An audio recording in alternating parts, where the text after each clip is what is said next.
el señor Hamilton también se va a encontrar con el carrito camotero cuando llegue aquí a la Ciudad de México en los próximos días. Y cómo no, puede festejar con un buen camote mexicano el título que puede conseguir aquí precisamente en el Autódromo Hermanos Rodríguez, el cual sería el cuarto ya de su carrera. Después de que el británico ganó ayer el Gran Premio de Austin en los Estados Unidos, prácticamente se ha puesto a nada ya de coronarse campeón de la temporada 2017 de la Fórmula 1. Así que acá podría ceñirse la corona. ¿Qué necesita hacer? ¿Qué tiene que pasar?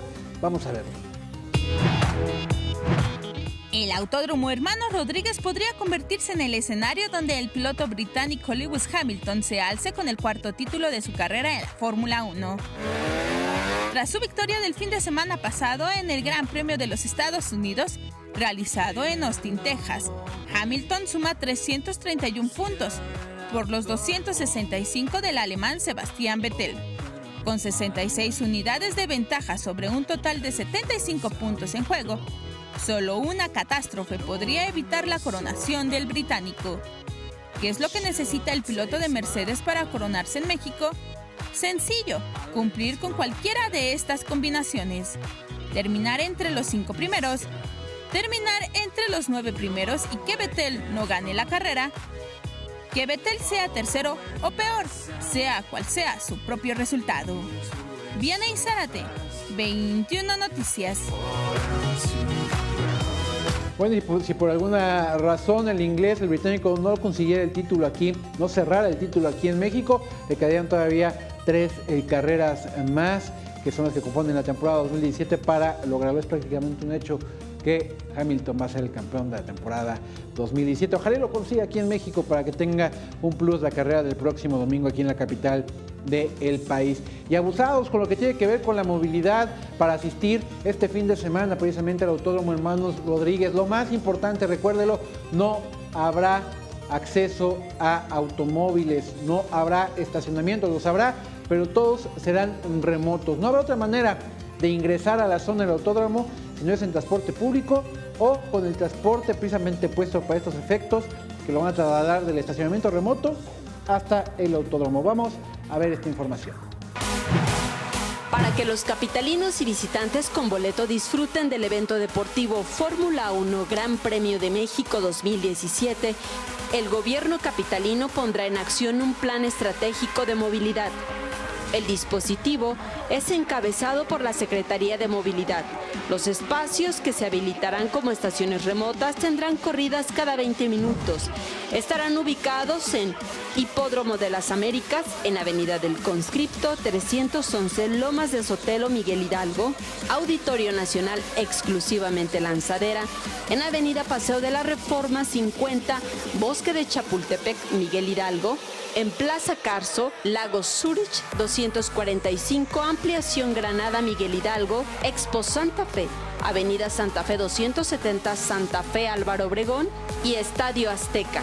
En operación solo el domingo 29, en Calzada de Tlalpan 3465, Santa Úrsula, Coapa, Coyoacán. Más de 200 autobuses de servicio especial circularán con horario de salida de las estaciones al autódromo de las 7 a las 12 horas y del autódromo hacia las estaciones de 16 a las 20 horas, con un costo de 30 pesos por trayecto. Serán 3 los puntos de llegada al autódromo, mediante los autobuses a Palacio de los Deportes en la Puerta 2 sobre Avenida Río Churubusco, Viaducto Río de la Piedad entre las puertas 7 y 8 del autódromo y Eje 4 Oriente entre las puertas 12 y 13 del autódromo. La línea 9 del metro en sus estaciones Velódromo, Ciudad Deportiva y Puebla, la línea 2 del Metrobús en los arribos Iztacalco y Upixa, así como las rutas de camiones 1, 9, 11, 27, 78, M1 Bicentenario y el Corredor Sausa son las mejores opciones para llegar al autódromo. Saray Mariscal, 21 Noticias. Bueno, y después del Gran Premio de México se viene otro evento internacional muy importante. Los mejores gimnastas estarán presentes en el Abierto Mexicano de esta disciplina. Este 25 y 26 de noviembre se llevará a cabo la 7ª edición del Abierto de Gimnasia USANA, donde los mejores competidores de gimnasia realizarán rutinas de un alto grado de dificultad en su ejecución para quedar en los primeros lugares y demostrar que son los mejores del mundo. Comienza el Abierto de Gimnasia el sábado por la tarde, a las 5 de la tarde. Es una competencia all around, es decir, se va a buscar el campeón individual, tanto de femenil como varonil, pero en esta ocasión en un formato diferente. Normalmente en el all around las mujeres compiten en 4 aparatos, se suman los 4 y se premia. En esta ocasión podrán usar solamente 3 aparatos y los hombres podrán competir en 4 aparatos. Los espectadores podrán observar a estos atletas como el cubano Manrique Larduet, los españoles Paula Raya y Joel Plata o al brasileño Petrix Barbosa, realizando acrobacia, trampolín, gimnasia rítmica, sobre barras paralelas o asimétricas. Y representando a nuestro país se encuentran Victoria Mata, Kevin Cerda, Atsiri Sandoval, Francisco Rojo y Jorge Íñigo.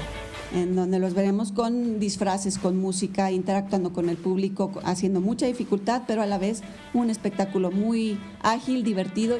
A la par se llevará a cabo la 4ª edición de la Copa Pegaso, donde participarán cerca de 1000 niñas de todo el país que podrán interactuar con los gimnastas del Abierto Mexicano, ya que también se llevará a cabo en el Gimnasio Olímpico Juan de la Barrera del 22 al 25 de noviembre. Con imágenes de Jorge Barajas, Iraíz Morquecho, 21 Noticias. Una inversión de 30 millones de pesos para remodelar el gimnasio Juan de la Barrera, así como el Mundial de Golf, son parte precisamente de los festejos de México 68. Vamos a escuchar a Horacio de la Vega, titular del Indeporte de la Ciudad de México. Ya tenemos una agenda más o menos definida. Creo que los principales contenidos van a tener que ver, por un lado, la recuperación de la infraestructura. Ese es uno de los principales contenidos. El segundo tiene que ver con eventos deportivos, no solamente en octubre del 2018, es prácticamente todo el año vamos a tener algo. Esos eventos deportivos van de la mano con el traer de vuelta las leyendas, aquellos atletas, tanto mexicanos, por supuesto, ¿no?, como Felipe Muñoz, ¿no?, Maritere, etcétera, que fueron las leyendas, los íconos que tuvimos en nuestro país en ese entonces, pero también a muchos de los grandes atletas que marcaron una tendencia, ¿no? Estamos hablando, por ejemplo, de Fox Bury, ¿no? Recordaron que fue el que hizo el primer salto hacia atrás, ¿no?, en salto de altura. ¿Qué la 50, Ricardo? 50 años. Así es. ¿Cómo huele el tiempo?